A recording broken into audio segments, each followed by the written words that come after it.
My name is Julia, a person known for her 99% seriousness. Yet here I am, standing outside my home, accompanied only by a solitary suitcase, hastily packed with my bare essentials. Clutched tightly in my hand are two ominous envelopes. It was on the cusp of early summer, the most enchanting season of the year, when I found myself abruptly ousted from my in-laws' residence. There was no forewarning, no hint of the impending storm. Enticed by the delightful aroma drifting from the kitchen, I completed my usual morning routine and descended the stairs, eager for breakfast. The tantalizing scent promised a feast, typical of my housemate's culinary prowess. Today, it seemed, breakfast was served American style. Brimming with anticipation, I pushed open the living room door, only to be greeted not by a sumptuous meal, but by an unexpected confrontation. "Julia, you deceived us," my mother-in-law's accusing voice pierced the air as tears welled in her eyes. Her words, laden with betrayal, echoed incoherently, accusing me of treachery and shattered trust. After delivering her accusations, my mother-in-law departed, leaving behind a lingering glare heavy with resentment. Meanwhile, my father-in-law remained, his gaze burning with simmering fury. "What's going on?" It was all I could muster, my confusion mounting. I couldn't fathom why my in-laws were suddenly treating me with such hostility. Just yesterday, we were on amicable terms, much like with my own parents. As I grappled with their inexplicable behavior, my husband Ryan, who had been silently consuming his breakfast, caught my eye. Last night, he began, explaining that he had opted to spend the night at our other residence near his workplace, leading me to believe he wouldn't be present this morning. Had he returned home late last night? Desperate for clarity, I rushed to Ryan, seeking his assistance. "What's wrong with Mom and Dad?"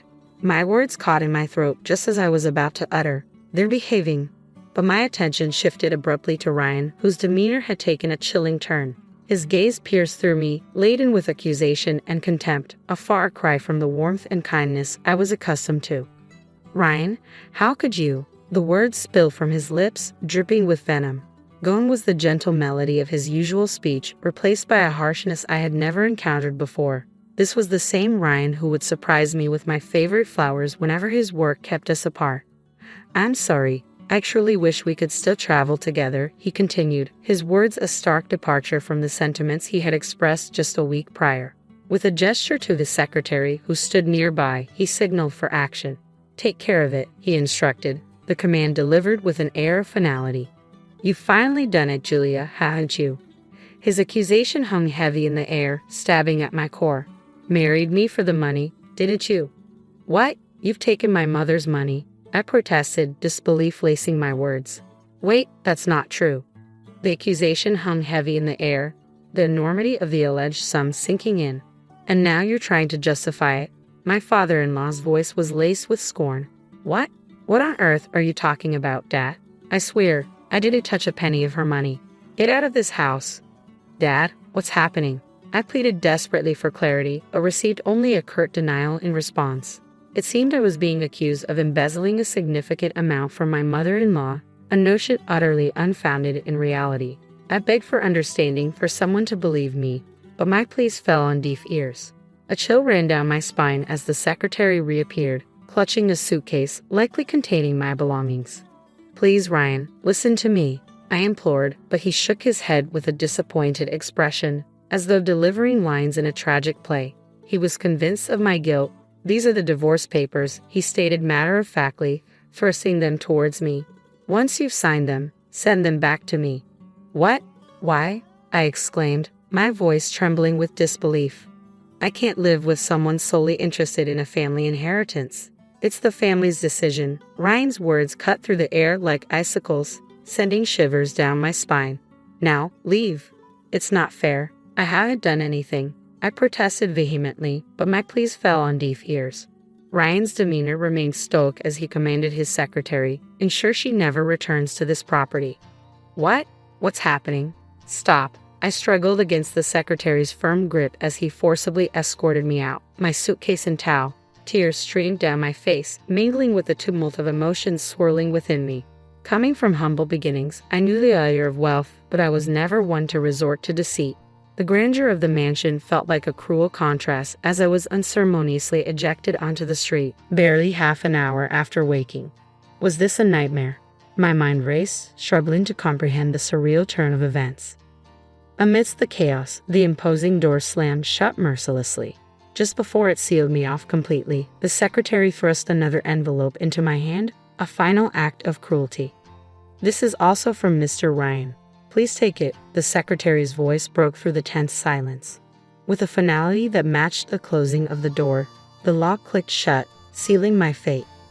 With trembling hands, I peered into the envelope, my heart sinking as I beheld its contents. A severance payment of $10,000. I had married Ryan 3 years prior, finding employment as an advisory accountant at the company where my father-in-law held the reins as CEO.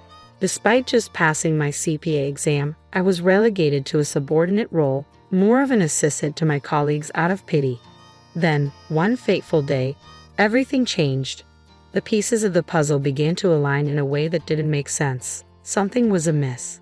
Driven by a desire to prove myself as a competent CPA, I had delved into a task assigned to a colleague, only to uncover a web of deceit. My colleague had been manipulating the books, siphoning off hundreds of thousands of dollars. In that moment, a mixture of exhilaration and dread coursed through me. Yet I knew I couldn't turn a blind eye to such wrongdoing. Summoning my courage, I made the difficult decision to report the fraud to my father-in-law, the CEO. As someone deeply committed to honesty and integrity, turning a blind eye was never an option for me. Though the thought of reporting the fraud to the IRS crossed my mind, I hesitated. After all, such a drastic action would strip my colleague of their CPA status, a consequence I found difficult to reconcile with, especially after my own hard-won journey to becoming a CPA. My father-in-law, a shrewd businessman who had amassed a considerable fortune in a single generation, had been unwittingly targeted. "Thank you, Julia. We're indebted to you. Without your intervention, who knows how long they would have continued siphoning off funds," my father-in-law expressed his gratitude, his wife echoing his sentiments. I found myself celebrated as a hero, as if I had single-handedly saved the day. "Julia, if you're not involved with anyone at the moment, would you consider marrying our son?" The proposition caught me off guard, and I couldn't help but wonder if such flattery was commonplace among the wealthy. Though I laughed it off at the time, little did I know that my father-in-law's suggestion held genuine weight. Before I knew it, I found myself being introduced to their son, a man who praised me for safeguarding the family's assets. Bathed in their praise, I couldn't help but feel a sense of validation. After years of being criticized for my seriousness, it seemed that living authentically and earnestly had finally paid off. And in that moment, I couldn't help but feel a profound sense of happiness. As a trainee CPA, I had never imagined ascending to the role of official advisory accountant, let alone being appointed as personal secretary to Ryan, the CEO's son. Ryan embodied the archetype of privilege, perpetually optimistic with a laissez-faire attitude that initially grated on my meticulous nature. Yet, amidst his dependency on me, I discovered a sense of fulfillment in aiding him. "Ryan, you really need to leave for the business meeting soon," I reminded him, checking my watch. "I'll manage just fine. You should get going." "Are you sure you won't stress out the driver this time?" he teased, flashing a charming smile. "I've got everything under control," I assured him, ushering him towards the door. Perhaps he appreciated my attention to detail more than I had realized. Our relationship evolved from professional to romantic, much to the delight of my father-in-law, who had harbored hopes of our union. The wedding was met with resounding approval, and for 3 years, the dynamics between Ryan, myself, and my in-laws remained largely unchanged. The most significant shift came with my father-in-law's decision to pass the company's reins to Ryan. As preparations for his ascent to the boardroom accelerated, my mother-in-law and I found ourselves immersed in a whirlwind of meetings and social engagements. Tonight was meant to be no exception, with a business partner's anniversary party on the agenda. Instead, I found myself alone in a sterile hotel room, a stark departure from the anticipated festivities. In the heat of anger and frustration, the thought of retreating to my parents' home briefly crossed my mind. But the notion didn't sit right with me.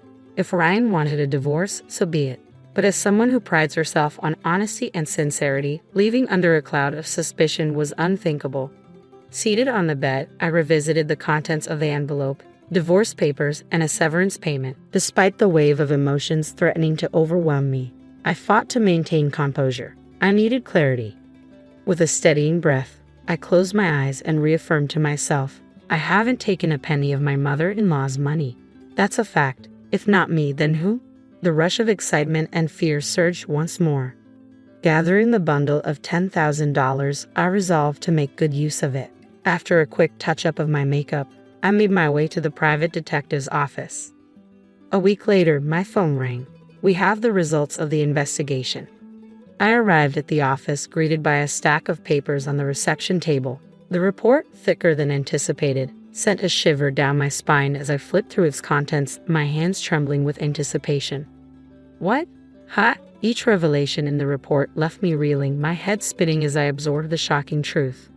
Exiting the building, I was greeted by an unpleasantly brisk breeze, a stark contrast to the turmoil swirling within me. Collapsing beneath the shade of a nearby street tree, I grappled with the weight of the newfound knowledge. Passers-by cast curious glances my way, oblivious to the internal battle raging within me. With resolve coursing through my veins, I made my way to my in-laws' home, determined to confront them. Why was she allowed inside? My father-in-law demanded, his voice laced with disdain as he berated the maid. Taking a deep breath, I stepped forward, presenting the signed divorce papers. I've brought these, I stated firmly. You instructed me to mail them. If you seek a divorce, I won't stand in your way. But I refuse to be labeled a thief, I continued, my voice unwavering. Snatching the papers from my grasp, my father-in-law turned to leave. But I refused to let him go without a final declaration. I demand an apology from all of you, I asserted, my words echoing through the room. If you're unwilling to acknowledge your wrongdoing, I'm prepared to pursue this matter in court. As the prospect of legal action loomed, my father-in-law halted in his tracks. I was pleased when you accepted me, despite my humble background. I held genuine affection for you and your mother-in-law, he confessed, his voice tinged with remorse. Summoning my courage, I drew in a deep breath, my fists clenched at my sides. Then, with a measured exhale, I spoke. I'm telling you, I'm innocent. Do you understand? Let me be clear. I didn't do anything, I reiterated, striving to maintain composure. What? What do you mean? I didn't. My mother-in-law's voice, seemingly emerging from the shadows, pierced the tense atmosphere with confusion etched across her features. I mean exactly what I said, I affirmed, extracting the investigation report from my bag and passing it to her. Please take a look. What? What's this? What's going on? Their eyes widened as they devoured the contents of the report, their expressions teetering on the brink of disbelief. The person responsible for stealing my mother-in-law's money, it was Ryan, I revealed, the weight of the truth heavy in my words. Before our marriage, Ryan had developed a reckless habit of overspending. He used to justify it by saying, "We have enough family wealth to live extravagantly for a lifetime." He indulged in frequent trips abroad, particularly enjoying gambling, often wagering hundreds of thousands of dollars at a time. Even his own parents had grown increasingly concerned, implementing measures to curb his access to their funds. They admonished Ryan, urging him to earn his own income. However, old habits die hard, and Ryan, consumed by his penchant for extravagance, sought out alternative means to sustain his lifestyle. That's when he concocted the embezzlement scheme that I ultimately uncovered. Ryan had manipulated my former colleague, who served as my father-in-law's accounting consultant, into falsifying the books. Mistakenly attributing the embezzlement solely to my former colleague, I reported it to my father-in-law without probing deeper, never uncovering the true mastermind. In reality, all the embezzled funds were lining Ryan's pockets. When the truth about my former colleague's embezzlement came to light, Ryan and his parents expressed gratitude towards me, but beneath their facade of appreciation, I sensed a simmering resentment. Was there a romantic involvement between the accountant and Ryan? It seems more like an affair, doesn't it? After all, she was married at the time, someone speculated. Nevertheless, Ryan professed his love for her, convincing her to embezzle funds for their future together. Another voice chimed in. As a consequence of her actions, my former colleague was terminated from her position and faced divorce from her husband, who had reached his breaking point. Despite obediently complying with Ryan's selfish request to keep his involvement under wraps, he ultimately wedded me. His persuasion tactic was clear: distract his parents by marrying a financially prudent partner like myself, thereby easing their suspicions and enabling him to continue his scheming. And indeed, his plan unfolded seamlessly. With my reputation for uncovering discrepancies, my in-laws relaxed their vigilance regarding Ryan's extravagant spending simply because I was his wife. "Mother-in-law, why did you believe I stole your money?" I questioned, my voice tinged with disbelief. "Ryan told me he entrusted you with my card, Julia," she confessed, avoiding my gaze. I felt a pang of betrayal as her words sank in. "Ryan, he's been taking his responsibilities seriously lately, and I thought there might be occasions where it wouldn't be convenient to pay in cash, so I allowed him to carry my credit card. But then he said, I mustn't use it recklessly, so I'll have Julia manage it. And so, Her voice trailed off, her expression clouded with regret. "So, because of that, I was accused of theft," I interjected bitterly. Just to clarify, Ryan never mentioned any of this to me. Caught off guard by the realization of her son's deception, my mother-in-law's features fell slack with disbelief. "By the way, mother-in-law, have you read about what your stolen money was used for?" I pressed, seeking to redirect the conversation. I don't understand anything anymore," she admitted, her voice laden with confusion and distress. My mother-in-law's voice trembled, barely audible over the weight of her emotions as tears welled up in her eyes. I returned the report to them, bracing myself for their reaction. "The purchase of a condominium," my mother-in-law murmured, her voice laden with disbelief. "Let me see that," my father-in-law interjected, his brows furrowed in confusion. "But Ryan already has another house near his office. Why would he buy a condo for the senior accountant?" It's becoming clear now. Ryan has been entangled with her all along. Lately, he's been spending an unusual amount of time at the other house, likely staying with her. Ryan has always been with that woman. He loved her more than he ever loved me, Julia, my mother-in-law confessed, her words heavy with heartbreak. I remained composed, devoid of emotion, having already processed the nauseating contents of the report countless times before this moment. It appears Ryan has been indulging in quite the affair with the senior accountant. They even frequent underground casinos, I added matter-of-factly. "Underground casinos? Please take a look at the last page," my mother-in-law urged, a glimmer of hope flickering in her eyes. My father-in-law frantically flipped through the pages of the report, his brows furrowed in concern. "What's this staggering amount?" he exclaimed, his voice tinged with disbelief. "He's deeply involved with the underground casino. It seems he'll be grappling with debt for the foreseeable future," I explained solemnly. "Underground casino." My father-in-law's voice trailed off as he sank to the floor, overcome with shock. "Just to be certain, none of our other cards have been compromised, correct?" I inquired, prompting my father-in-law into action. "Ha!" His eyes widened in realization as he rushed to the nearest telephone, panic evident in his movements. "Stop everything. Cancel that card immediately." His urgent command reverberated throughout the house. Later, I received a formal apology from my in-laws. They expressed regret for concealing their son's extravagant spending and his affair. While I appreciated their honesty, I couldn't help but feel a pang of disappointment. Their apology seemed incomplete without addressing the hurt they caused me. Nevertheless, I handed them the completed divorce papers. With a small nod, I began to gather my belongings, ready to leave. But as they pleaded for me to stay, their sudden change in demeanor caught me off guard. Just a week ago, they had treated me like a criminal. "I'm sorry, but isn't it a bit late for that?" I interrupted, my voice tinged with frustration. "I loved you both and considered you family, but you disregarded my feelings and opinions. Do you have any idea how hurtful that was for me?" Despite my efforts to remain composed, a solitary tear betrayed my emotions, quickly followed by a cascade of tears streaming down my cheeks. "Julia." The divorce papers lay before us, a stark reminder of the irreparable rift between us. "This divorce is what your son desires. Shouldn't we respect his wishes?" It was evident that he had moved on with someone else. After composing myself and injecting a final touch of sarcasm, an abrupt alarm pierced the silence, jolting us all. Startled by the sudden noise, I furrowed my brow in confusion, only to have my father-in-law grasp my wrist urgently. "Hey, what's going on? What are you doing?" I questioned, taken aback by his sudden urgency. "You should come too, honey," he insisted, leading me outside to the garden. There, the gate that had shut me out just a week ago stood before us, and we heard a voice from the other side. "Hey, the gate won't open. Is anyone home?" Ryan's frustrated voice echoed through the gate, followed by the sound of him banging on it vigorously. What's happening? My car won't start either. This is ridiculous. Ryan's frustration was palpable as the annoying alarm persisted, refusing to cease its blaring. Listen closely, Ryan, my father-in-law began, his tone firm and unwavering. Huh? Dad, can you hear me? My key isn't working. Can you unlock it from your side? Ryan's voice crackled through the intercom, tinged with confusion. I told you to listen, Ryan, my father-in-law's voice boomed over the intercom. What? What's going on? Ryan's tone faltered, sensing the shift in his father's demeanor.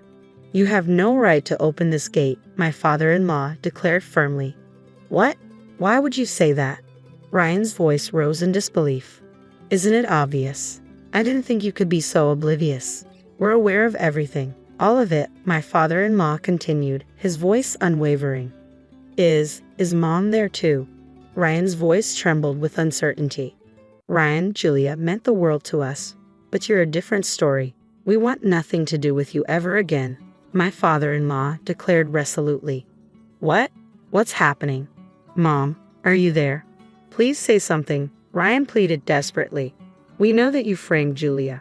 We know about the embezzlement. We know about your affair and your debts. We know everything, my father-in-law stated, his voice filled with conviction. Wait a minute, where did you get such absurd ideas? Stop spreading lies. Ryan's voice cracked with indignation. Ryan's frantic protests continued, but to no avail. Anxiety gnawed at me as I wondered if his parents would be swayed by his words and doubt me once again. However, my fears were unfounded. I trust Julia. So do I, Dad, his mother interjected firmly. Mom, Ryan's voice wavered, betraying his disbelief. We sincerely apologize. Julia, would you please consider taking my position? His father implored. What? Hey, is Julia there too?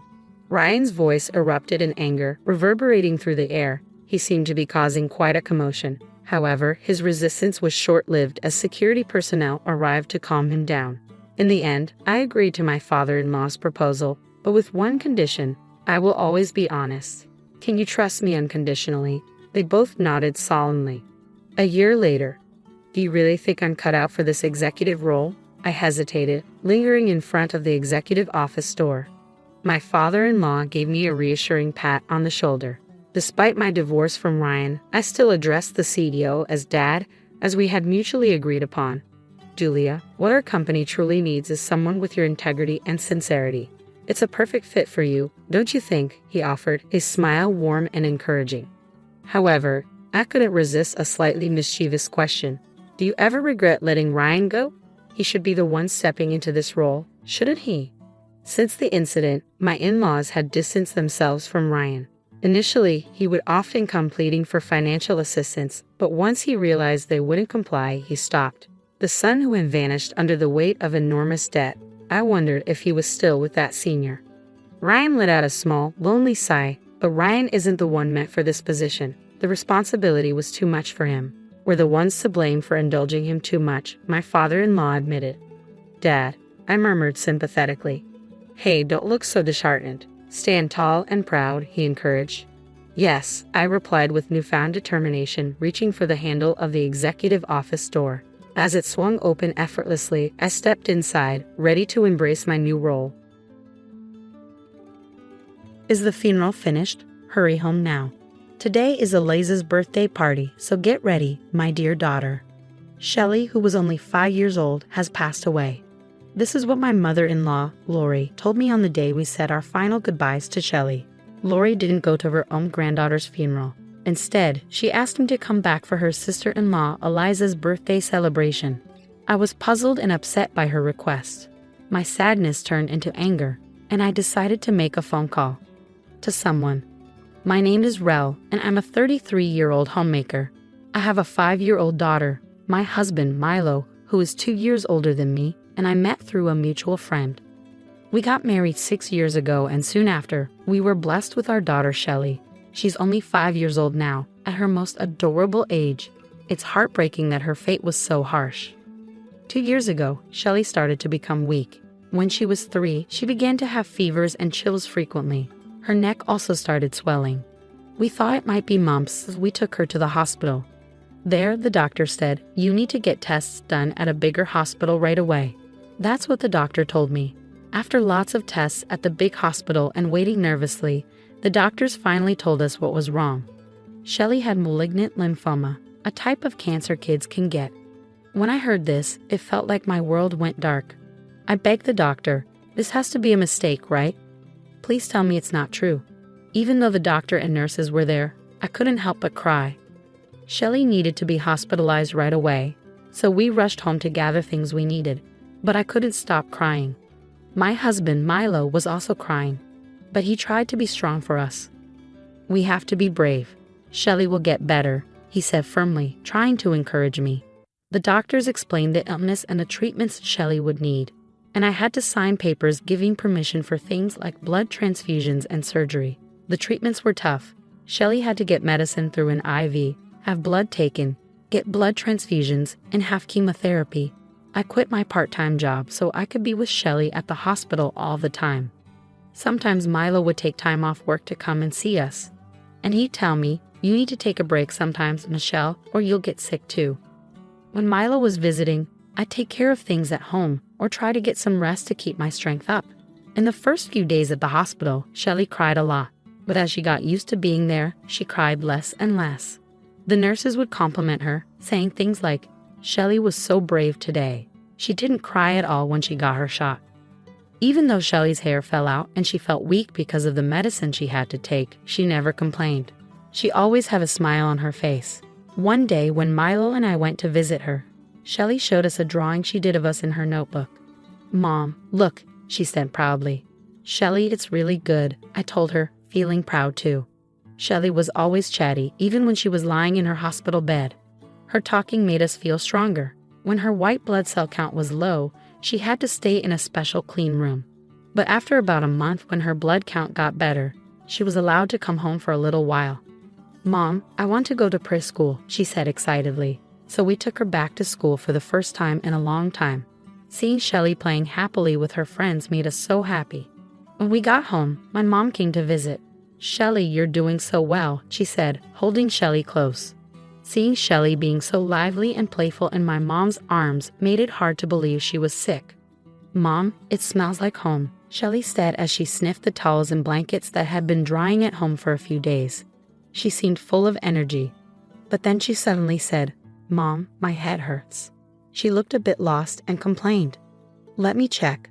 Oh, you have a little fever. Stay here. I'll make you some soup." I tucked Shelley into bed and quickly finished up my chores, then started making soup. Just as I was about to start cooking, the doorbell rang. When I looked at the monitor, I saw Lori. I immediately wished I hadn't answered the door. "Lori, what brings you here?" I wanted to ask, "Do you need a reason to visit your son's house?" But I stayed quiet. Normally, I'd be happy to welcome a kind mother-in-law, but Lori, Milo's mom, was the last person I wanted to see.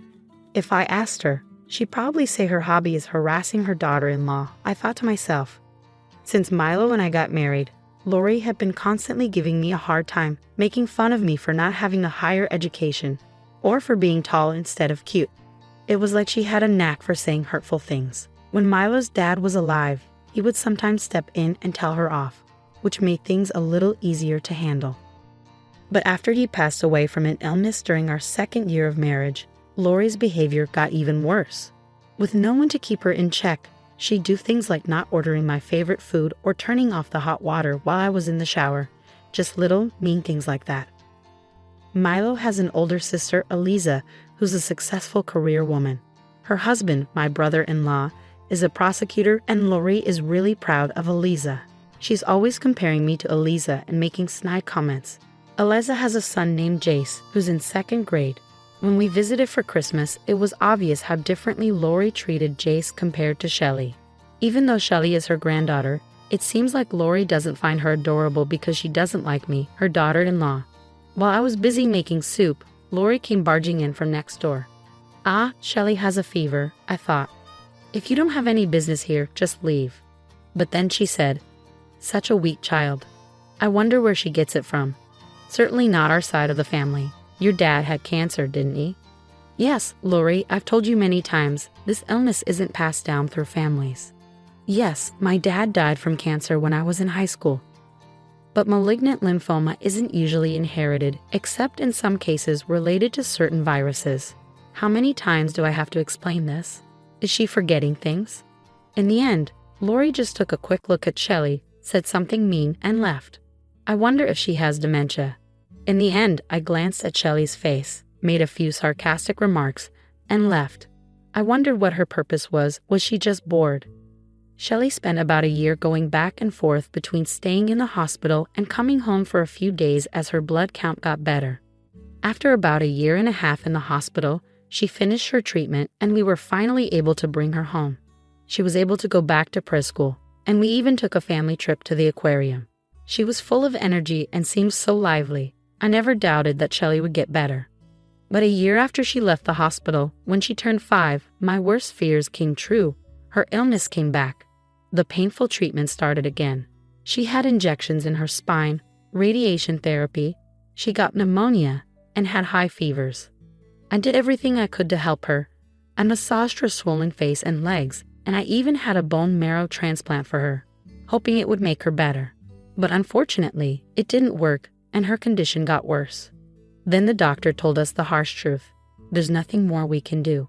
It meant that more treatment would only make Shelley suffer more. The doctor said she didn't have much time left, so we decided to bring Shelley home and make the most of the time we had left together. We did everything Shelley wanted to do. She even got to join in on the activities at preschool and play with her friends. Her smile brought joy to everyone around her. Mom visited a lot. I promised myself that I wouldn't cry in front of Shelley, but sometimes I couldn't help it, and tears would fall. Mom, what's wrong? Do you have a headache? Even though she was in pain, Shelley was still so caring, always worrying about me. I prayed so hard for our happy moments to never end, for a miracle to save Shelley, but my prayers went unanswered. Even though she looked healthy, her blood test results kept getting worse. Her condition was getting worse too, and eventually she couldn't even walk. But we were certain that she would make it to her 6th birthday. However, things took a turn for the worse very quickly. Shelley started having trouble breathing. You should be prepared, the doctor told us. I had promised myself I wouldn't cry, but I couldn't hold it back. In a daze, I told Shelley, I love you, and she weakly replied, I love you too. Despite how hard it was for her to speak, she managed to say those last words. Around 4 a.m., she got really critical. The doctor tried everything to save her, but Shelley passed away. We held her in our arms like we promised, wanting her to feel loved as she went to sleep for the last time. We begged her to stay with us, but she couldn't. I didn't have time to grieve because I was immediately swept up in arranging her funeral. It felt like if I stopped moving, I would lose my mind. When we got to the funeral home, Lori said, "You're not coming to my words." I replied, "Right now, taking care of the living is more important than anything else. Eliza is coming back from overseas, and today is her birthday. We need to pick up the cake." I was feeling really confused and upset with all the things you were saying. I said, trying hard to not let my anger burst out. "At least bring a gift later. You better show up, or I won't forgive you." As if you're the one who gets to forgive, I blocked Lori's number and called someone else instead. Many people came to the funeral, including doctors from the hospital, friends from preschool, and my own friends. Everyone was crying for Shelley, which was really touching. We put her favorite sunflowers in her coffin, and her friends put letters inside too. Milo did a good job representing our grieving family. After a while, Milo and I went to his parents' house. "Milo, Rel, please help," Lori begged as we walked in. We ignored her and went to the living room. Eliza's family and some relatives were there, and they all seemed angry at Lori. Eliza was the first to talk to us. "I'm really sorry, Rel. We didn't know today was Shell's funeral." After I hung up on Lori, I called my sister-in-law, Eliza. Despite Lori often comparing us, Eliza and I had a close bond, like real sisters. Since I was an only child, I cherished Eliza like family. Her son, Jace, used to play with Shelley a lot. Even when Shelley got sick, Eliza visited us often to show her support. This year, Eliza had to go abroad for work, and when she returned, it happened to be on her birthday, which overlapped with Shelley's funeral. We were busy dealing with everything and had asked Lori to inform her side of the family. But Lori, in her foolishness, told them about a birthday party for Eliza instead of Shelley's funeral. Eliza, who I had personally informed, was shocked to find out that Lori hadn't attended the funeral. When Eliza contacted me again after returning home, the funeral was already over, but they were waiting for us to return. Eliza, among others, was mourning Shelley, while everyone gave Lori cold looks. Lori said, "You can always have another child," which were the worst possible words to say. Then, with a furious look, Eliza threw the cake prepared for her right at Lori's face. "Clean up that twisted personality of yours." She dragged Lori to the shower room and drenched her in her clothes completely. When asked why Lori had called, Lori weakly replied, "Lori was nagging me to hurry back for Eliza's birthday party preparations." The relatives were shocked and disgusted. After coming out of the shower room, Lori, completely soaked, was looked down upon by everyone. "No, but it's Eliza's birthday party. She's returning after so long. Shelley was sick anyway, not expected to live long. Eliza's birthday is more important, right?" Lori's excuse was met with anger from Eliza, who furiously asked, "My birthday party? What nonsense. Calling Rel for that? If Shelley was so important, how could you not understand Milo's grief over losing her? Why didn't you attend your granddaughter Shelley's funeral?" "No, but..." Lori started, but she couldn't find an excuse and grew quieter. That's when Jace spoke up. "Grandma, you don't really love your grandchildren, do you?" To Jace's soft murmur, Lori could only respond, "That's not true." "I love you, Jace," I said. "You're healthy and Eliza's child." "What's that supposed to mean? So Shelley, my child, wasn't loved because she was ill, and your daughter-in-law's daughter." Milo, who had been holding back his anger, couldn't stay silent any longer. "No, but Shelley was Michelle's child, so I kept my distance. She was always sick and in bed. Not fun at all." "So Jace, Eliza's healthy child is loved, but my daughter Shelley is not because she was frail. You're insane for prioritizing Shell's birthday over attending her funeral. Have you lost your mind?" These words came from Lori's brother, my uncle-in-law, and his wife, my aunt-in-law. "She's always been crazy. She harassed us when we got married, even tore my daughter's dress for her piano recital," added no one at the scene stood by Lori, who had become utterly diminished. "We're leaving now, Milo Michelle. We'll talk again another time." We hugged my uncle and aunt tightly. "We're leaving too. Mom, we're done with you," said Milo firmly. "Wait, Milo, I always felt scolded by you, always praising the successful CIS. Did you ignore Shelley because of that?" "It's not like that, Milo, you know. You didn't study like Eliza, didn't listen. So you only care about those who follow your rules, right?" said Milo, looking sad, as I gave Lori something beside him. It was a drawing of Lori made by Shelley. In the picture, Lori was smiling. "Even though you didn't show much love to Shelley, she looked up to you. I resented you and never saw you smile. But maybe Shelley saw the side of you that smiled like this."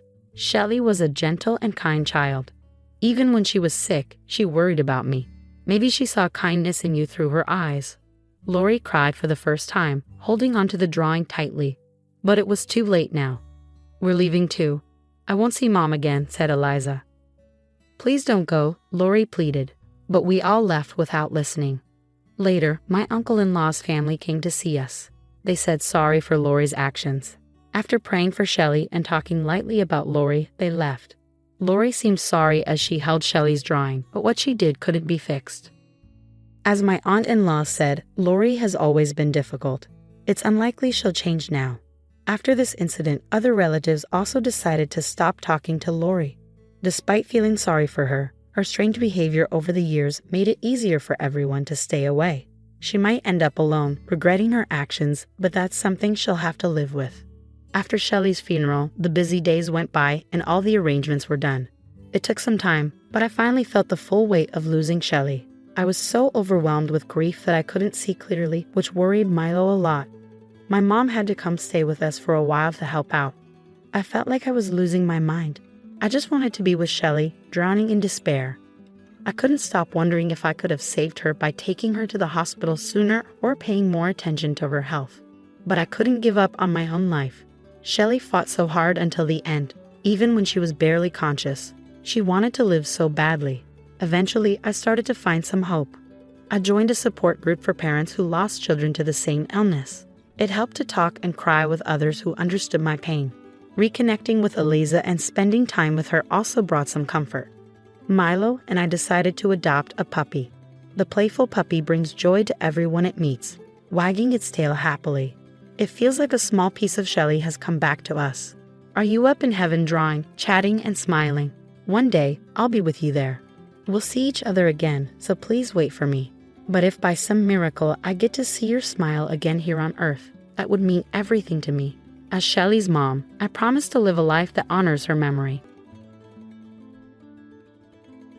I'm going to my parents' house for a month. What will you do about your chores at home if you're leaving? My son, I'm getting divorced. My mother-in-law gave me divorce papers. This works out well, she said when I left. I filed for divorce, went to my parents' house, and told my dad. After a month, my mother-in-law called me non-stop. Please, I messed up, I'm sorry, help me. My name is Emily. I'm 38 years old and I work in an office.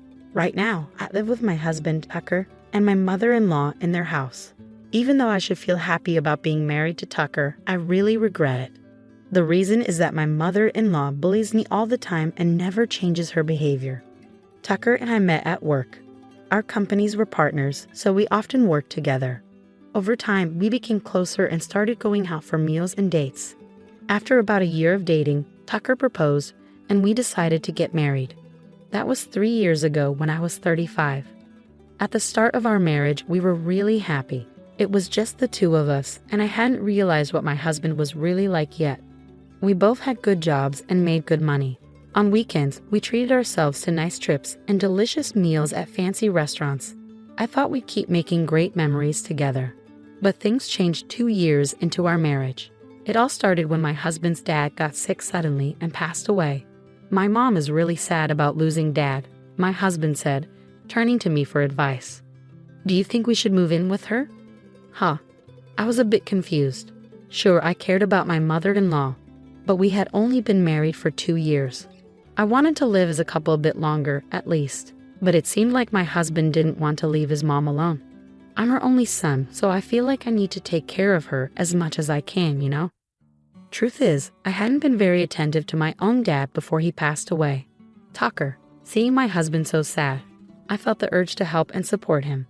But I still regret the decision we made back then. If only I had realized what my husband was really like sooner, maybe things wouldn't have been so tough. Shortly after, my husband and I moved into my in-laws' house. Tucker, it's good of you to be here, my mother-in-law said. Mom, you don't have to worry anymore now that we're here, Tucker replied. Thank you, dear. I'll take care of you both from now on, she said. Of course, we appreciate it, Tucker responded. I couldn't shake the feeling that my mother-in-law's response to me was a bit distant. Feeling uneasy, I walked into the in-laws' house. After quickly putting away our things, my husband and I headed to the living room. I got some treats today since you were coming, my mother-in-law said. These are from my favorite bakery. I love the almond paste they use, my husband exclaimed happily, and I couldn't help but smile at his childlike excitement. But then my mother-in-law gave me a cold look and said, Emily, are you all right? Why do you look so lost? I brought some pastries, so let's hurry and make some coffee. I'm sorry, where are the coffee pots and things? You're so useless, aren't you?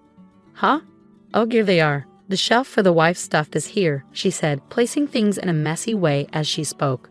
This happened because you never helped out before. Even though my mother-in-law said that, I couldn't agree. Even before, my husband and I often visited her house. But whenever I offered to help, she'd say, no need, just sit down, and wouldn't let me into the kitchen. Maybe she had strong preferences and didn't want anyone else interfering with her space, I thought later. I decided to stop offering to help altogether. Yet she would still get mad at me out of nowhere, which I thought was unfair. In response, my mother-in-law gave me a harsh look. What's with that look? Do you have a problem? She snapped. No, I didn't want to argue directly with her. Instead, I hoped my husband would step in and stop her. I glanced at him sitting at the dining table, but he seemed unconcerned, busy playing with his phone. It made me mad that he didn't care about me, his wife, being unfairly scolded.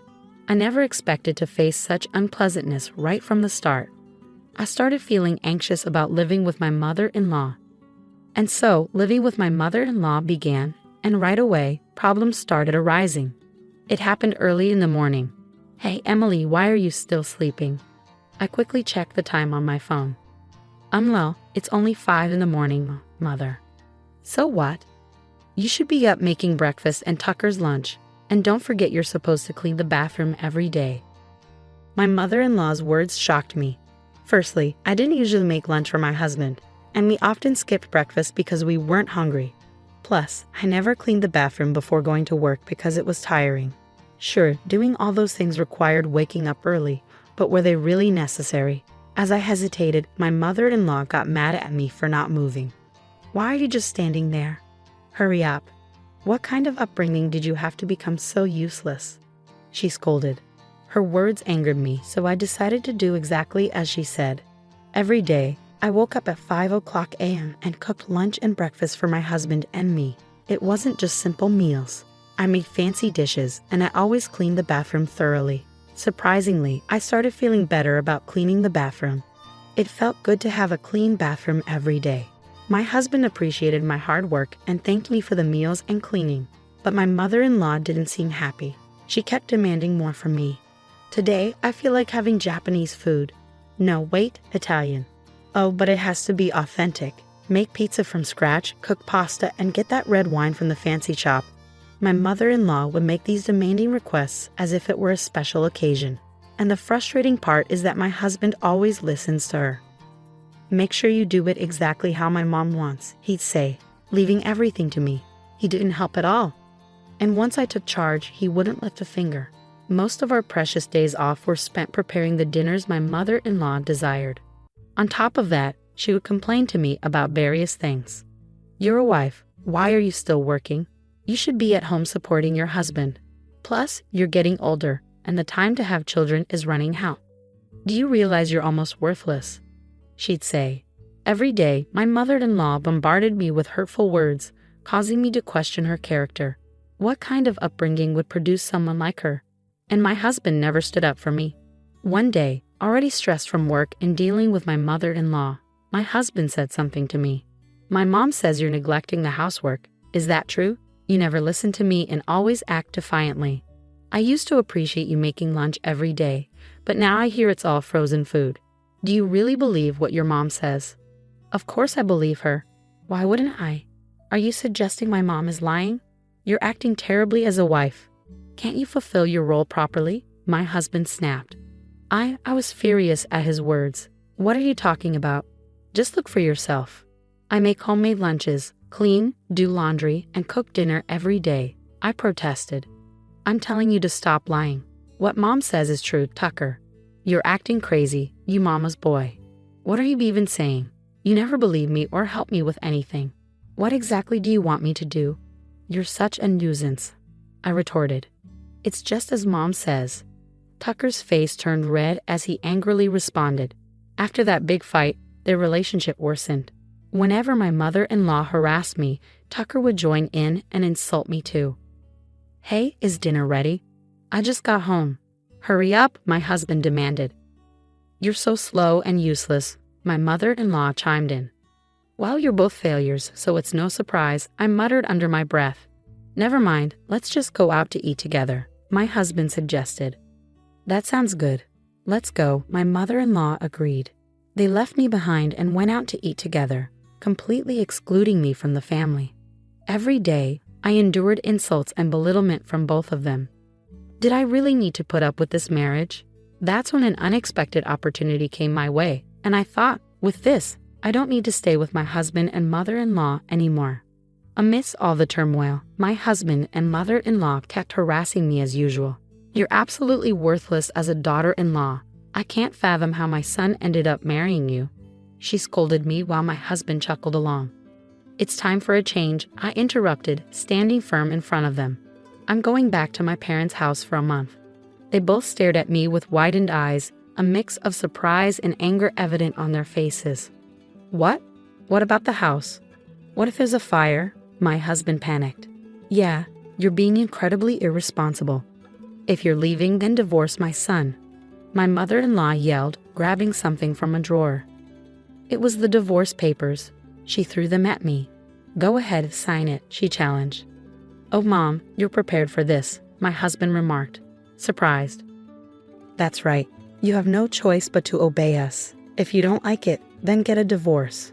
"This is a convenient situation," my mother-in-law asserted. "Fine, let's get divorced then," I responded firmly. They both widened their eyes in shock at my response, but I ignored their reactions and picked up the divorce papers, starting to fill them out. "I'm done with my part, so please leave quickly," I told them. My husband blinked at me in disbelief. "Was that earlier just a bluff?" "That was really lame," he muttered. But when I insisted, he probably glared at me. "Don't mess around. I'm serious. Let's get divorced," I said firmly. Tucker forcefully snatched the divorce papers from me and filled in his own section. "Is this good enough?" he asked, slamming the divorce papers on the table. "Even if you want to take it back, it's too late." "Oh well, this means it's over for you two in my heart," she laughed loudly. "I thought it's over for you guys." As soon as I left my in-laws' house, I promptly submitted the divorce papers. I returned to my parents' house and told my father about everything. He was shocked and promised to take necessary actions to address the situation. Then, 1 month later, my mother-in-law bombarded me with phone calls. Hello? You, what do you want? We're complete strangers now. Please don't say that. Tucker and I are in a difficult situation," I responded. "Oh really? That must be tough for you," she replied sarcastically. "I haven't said anything yet. I'd rather end this call. Can I hang up?" "Wait, I have a favor to ask. Can you talk to your father?" my mother-in-law pleaded. "Why should I, after everything you and Tucker put me through?" I retorted. "I'm sorry about that. I didn't realize that your father's company is an important business partner of the company Tucker works for," she explained. "Actually, my father runs his own company and it's quite successful. He used to have business dealings with Tucker's company too. We probably discussed this before we got married. But at that time, my father-in-law was still alive, and maybe my mother-in-law didn't think she needed to be involved in the conversation. As for Tucker, it's strange that he doesn't remember. But maybe he forgot while siding with my mother-in-law and criticizing me. When my father decided to end the business dealings, Tucker's company offered to continue the contract by letting go of Tucker instead. So Tucker lost his job. And it turns out that Tucker had suggested remodeling our family home when we were planning to live together, and he took out a loan for it. Now that he's unemployed, it's almost impossible to manage loan payments while trying to make a living. Until now, we've been able to manage because I've been contributing my fair share of living expenses as a company employee. But now that I'm divorced, Tucker and my mother-in-law must be in a tough situation. Why did you feel the need to show off by remodeling the house, Tucker? You're so proud, just like your mother. Please help me, my mother-in-law pleaded. I apologize for my mistakes, she continued weakly, lacking the strength to respond to my provocation. I'm sorry, but I can't forgive you for what you've done. If you're expecting me to help you, it's pointless. Instead, focus on finding a job, even if it's temporary. As for me, this conversation is a waste of time, so I'm ending it now. After ending the call and blocking their numbers, I heard that my ex-husband and mother-in-law couldn't keep up with the mortgage payments, so they had to sell the house. It wasn't even that old, and my mother-in-law could have lived there during her retirement. It's a shame they wasted money and let it go.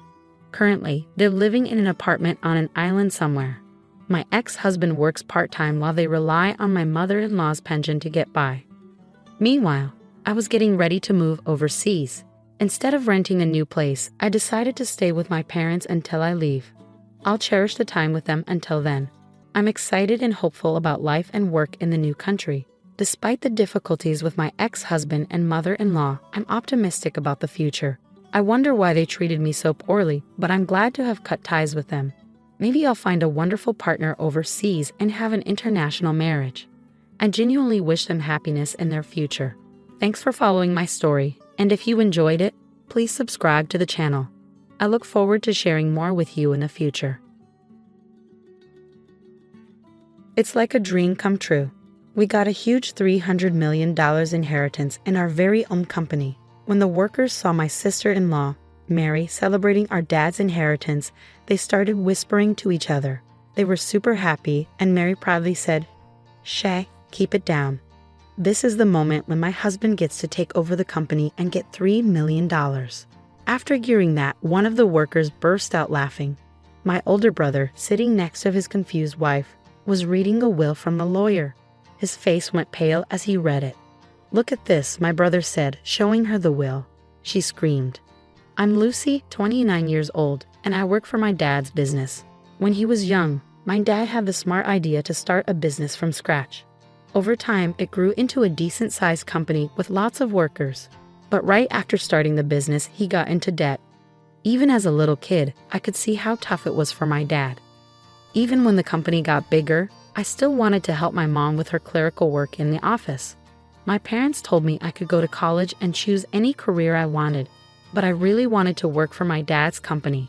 That's all I could think about when I finished high school. When I joined my dad's company, Bob, who had been working there for a long time, was the first person to teach me about business. He didn't treat me differently just because I was the boss's daughter. Thanks to Bob, I got to learn a lot about how the company works. My brother Tom, who's only 2 years older than me, went to college to learn about management. He was always proud to tell people that our dad ran a business and that he would take over one day. Tom's friends would ask him, "What are your plans after college, Tom? Are you going to find a job?" Tom would say, "I don't need to find a job because I'll be working for my dad's company. I'll become the president eventually, so I'm taking my time to learn about management until then." "Wow, you're going to be the next president. That sounds like a really stable future. I'm kinda jealous," one of Tom's friends said. "Tom, you have a younger sister too, right? Won't there be a competition over who gets to take over the company?" Another friend asked. "Yeah, I have a younger sister, but she's just finished high school and she's pretty down to earth," Tom replied. "You always say that, but I've heard she's actually doing some important work behind the scenes at the company. If I become president, I'll make sure to keep her on board as long as she listens to me," Tom assured. My brother was spending a lot of money and having fun, pretending it was all part of learning to be a business manager. He knew that if he acted well, he'd have lots of friends around him, and being the next president of the company made him popular with women who wanted to date him. He ended up marrying Mary, who was very flashy and attractive. They had a fancy wedding, went on a luxurious honeymoon overseas, built a big mansion, and started their life together. He said he did all this to look good as the future president of the company. Mary seemed happy with Tom. He listened to her and let her enjoy all the fancy things in life. "I doubt she'd want a life like mine, where I work with my mom behind the scenes in my dad's company," I told someone. "Lucy, you don't seem like the CEO's daughter. You don't act like you're the president's daughter," she said. Mary would often laugh at me when we saw each other at family events. "I prefer a simpler life," I said. She looked at me like she felt sorry for me. "I pity you for being the president's daughter but not knowing how to spend money. You still live with your parents and have plenty of money, so you don't need to work hard. And with your title, shouldn't men be drawn to you?" My brother chimed in, "Yeah, she's right. Lucy's always been so humble. People wouldn't even guess her dad's the president. She treats everyone like equals.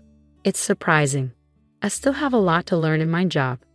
Many of my colleagues are better than me, so I can't act like I'm the boss," I argued. But my brother looked shocked. "That's why you're not useful. A boss needs to stand out so they're respected by their team. Let others handle the simple tasks. It seems like only Dad and I are the bosses around here. You shouldn't belittle your team, no matter how powerful you are." Before I could reply, my brother interrupted me, looking annoyed. "A woman who's too logical isn't attractive to men." Then Mary joined in. "If you keep talking like that, you'll never find a husband. You should try to be more appealing, don't you think, Tom?" "Yeah, well, when I become president, I might just fire a humble employee like you," Tom said. After that, my brother and Mary said their piece and left quickly. My mom, who had stayed quiet during all of this, comforted me after they left. She said, "You're doing great work for the company, which really helps me and your dad. Don't let what Tom says bother you." My dad nodded, looking serious. They had already told my brother to his face that they didn't like his ideas. But after that, my brother and Mary got upset and didn't come to our house for over a month. I remembered how gloomy it was during that time, so I told my parents, "Tom and Mary can say whatever they want." After that, Tom and Mary kept living their lives however they wanted, going to fancy restaurants and luxury resorts. It was all to make it seem like Tom would be the president of my dad's company one day. My dad was working really hard to grow his business, but one night at home, he started complaining of chest pain. "Dad, are you okay? Just try to stay calm." "I'll call for an ambulance," I said. "Lucy, grab this." As we waited for the ambulance, my dad motioned to a drawer and told me he had a letter for me. I hurriedly grabbed the letter from the drawer. "I want you to read this if anything happens to me. Everything else is up to the lawyers," he said breathlessly before losing consciousness before the ambulance arrived. Despite being rushed to the emergency room, he died without regaining consciousness. My brother and Mary were away on a trip when my father passed away, so they couldn't be there for him. They returned from their trip 2 days later. At the end of my father's funeral, Tom said, "We're just glad we arrived on time. I never imagined my father would pass away while we were on vacation." I was shocked. My brother and Mary showed up at the funeral without any worries, not acknowledging that my mother and I had been left to handle everything. I talked to my brother about it in private, so the other employees wouldn't hear. "Couldn't you have come back home sooner?" I asked my brother in private. "What?" "I couldn't. Our return flight was already booked," my brother replied without offering an apology, then turned to address the employees. "Thank you all for your support. From now on, I'll be stepping into my father's shoes with dignity," he said. Mary glanced around at the employees, who had gone silent at my brother's words, and praised him, saying, "That's exactly what Tom would do." "Everyone's impressed, right? It's only natural, considering my husband's dignity." With pride, my brother said to me, "Lucy, isn't the ceremony about to begin? Please lead the way." I was annoyed by my brother's tardiness and his arrogance, but I led him and the employees to the meal ceremony table. My brother continued to act arrogantly as we ate. "Lucy, isn't the quality of this food questionable? It might lower our father's reputation as president," he remarked. "Mom and I already discussed it and agreed on the menu. Plus, I don't need you telling me what to do. This is why people don't understand what it means to be president," I snapped back. He not only bossed me around but also gave orders to the other employees serving the guests. "You're useless," he declared. I hurried to intervene when I heard my brother ordering Bob, a longtime employee, around. "Tom, that's not right. Don't talk down to Bob or any of our employees. They deserve respect. Why should I act humble in front of someone who's just an employee? They should show me more respect as the president," he argued. Mary joined in, backing him up. "That's correct. Lucy, stop disrespecting Tom, the president of the company. If you keep disobeying him, he can fire you. He's in charge," she warned. Just as my brother and his wife were getting worked up, a man showed up. "Sorry to interrupt. Your father asked me to handle his inheritance," he revealed. He was the lawyer my father had hired while he was still alive. Then it hit me. My father had mentioned before he passed away that he had already hired a lawyer. It seemed he had been preparing for his death and had spoken with a lawyer a few years back. My brother and Mary's faces lit up when the lawyer mentioned inheritance. They eagerly welcomed him into their room. Tom said, "Thank you for coming. Let's get this done as soon as possible." But as he spoke with the lawyer, Tom started to cry. Wasn't my father's inheritance supposed to be $300 million? Mary, upon hearing this, couldn't contain her excitement. $300 million. That much money for our company is like a dream come true. The employees started whispering when they heard this. Mary proudly announced to the grieving employees, "Quiet down. This is the moment when the company and its $300 million inheritance passed to Tom." Upon hearing this, one of the employees burst into uncontrollable laughter. My brother had the will and was reading it next to Mary, who was puzzled by the employee's reaction. My brother's face went pale as he read, Mary, according to the will, the entire company will be inherited by the eldest daughter, Lucy," he stammered. He stared at the will for a moment, then erupted. "This can't be. It's wrong."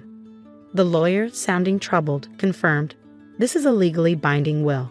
My brother's voice grew more strained. "What? I can't believe this. How can Lucy become president instead of me?" "Maybe Dad was just getting old and forgetful," Mary chimed in. "Yeah, your father wasn't thinking straight. A will made by someone losing their mind is worthless." Hearing this, I lost it. I couldn't stand by while they insulted my late father. I couldn't let anyone, even family, disrespect my father, who was a good man till the end. "Stop. The idea of my brother Tom becoming president is even more absurd, in my opinion, I asserted. My brother was furious. What are you trying to say? That I'm not fit to be president? He snapped back. Without hesitation, I fired back, you're absolutely right. How can you lead this company if you've never contributed to it? Don't be ridiculous. Mary and I even built a mansion fit for a president, and we made sure to project the image, he defended. Building a mansion unsuited for a leader and dining extravagantly? That's not good for business. And didn't Dad cover most of the costs for that house and extravagance? How would you even know? I countered. Just before he passed, Dad left me a letter. In it, he outlined all the money he had spent on you and said he would give you a gift during his lifetime. So your share of the estate is practically nothing, I disclosed. Mary panicked. Hold on. Is the inheritance really worth $300 million? Have we already spent that much? It's not fair that we're left with so little. The employee who had been laughing earlier quickly approached Mary and explained that $300 million is from the company's assets, not personal wealth. I'm sure all the employees here understand that. Company funds aren't meant for inheritance, I clarified to Mary. Exactly. The company's money isn't meant to be divided among family members, so I doubt my brother's share is significant, I added. That's heartbreaking, Mary sighed. Oh no, Lucy. Mary was shocked.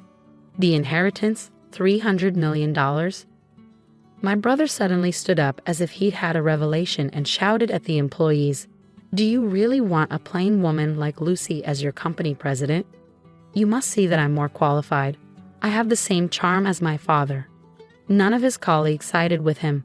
Bob took the lead and spoke to my brother. Your father, the one you're succeeding, was a charismatic founder of this company, but you and he are different. What you have is arrogance, not charisma. My brother flew into a rage when Bob calmly countered him. Tom, you may hold a position in our company, but us, the employees, hardly ever see you around. I don't have time for actual work in the company. I'm too busy networking with others. There's no time for menial tasks, my brother argued. Networking? Going on trips and partying all night? Is that what you call networking? That's hardly enough. Bob continued, meanwhile, Lucy's been putting in hard work every day, learning about the company while quietly handling her behind-the-scenes duties. I see the same dedication in her as I did in your father.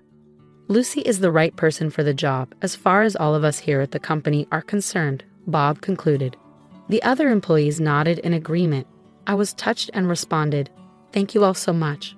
Honestly, I'm taken aback by this news, but having seen my father's passion for the company firsthand, I share the same dedication. I'm grateful for your continued support. The employees warmly applauded as I bowed deeply. Emboldened by their applause, I spoke firmly. Each one of you here is a valuable friend who has contributed to our business. Anyone who overlooks that isn't fit to be part of this company, let alone its president. Even the president can be fired by the employees. My brother grew annoyed upon hearing this. What are you talking about? I'm your brother. What are you even talking about? You were the one who said you'd fire me if you became president, brother. I reminded him. I can't keep paying a salary to an incompetent employee just because he's family. This is ridiculous. Can someone please help me out here? My brother pleaded for support from those around him, but all he got were cold stares from the employees. Seeing that nobody was backing him up, my brother and Mary left in a hurry. After that, Tom lost his job and relied on the small inheritance he received. But it didn't last long. Can you lend me some money, Lucy? He asked, kneeling before me. I was disgusted by my brother's behavior. Even after losing his job, he didn't try to find a new one and was still expecting help from the family. I firmly told my mother not to give him any money. His friends, who had once been supportive, turned their backs on him when they found out he lost his presidency to me, his sister. When Mary married my brother, she had envisioned being the wife of the company president, but none of her friends showed any sympathy for her. As their financial situation became dire, my brother and his wife decided to sell their mansion. The proceeds from the sale could have sustained their lifestyle, but without any income, their savings quickly dwindled. When they had nothing left to sell, they struggled to cover their expenses. Eventually, they realized they needed to find work. However, no one was willing to hire them because they lacked any work experience. Eventually, Tom found a part-time job at a convenience store. Now, he's in an unfamiliar role, facing criticism from younger coworkers. Mary's situation changed too. She's no longer a full-time housewife but now works as a cashier at a supermarket, alongside the very part-time housewives she once looked down upon. Her salary is low. Meanwhile, I'm using my experience from behind-the-scenes work to help the company grow. With support from Bob and other employees, the company is thriving. Ironically, my brother's situation has strengthened employee unity. I've pledged to keep working with my mother to expand the business, aiming to bring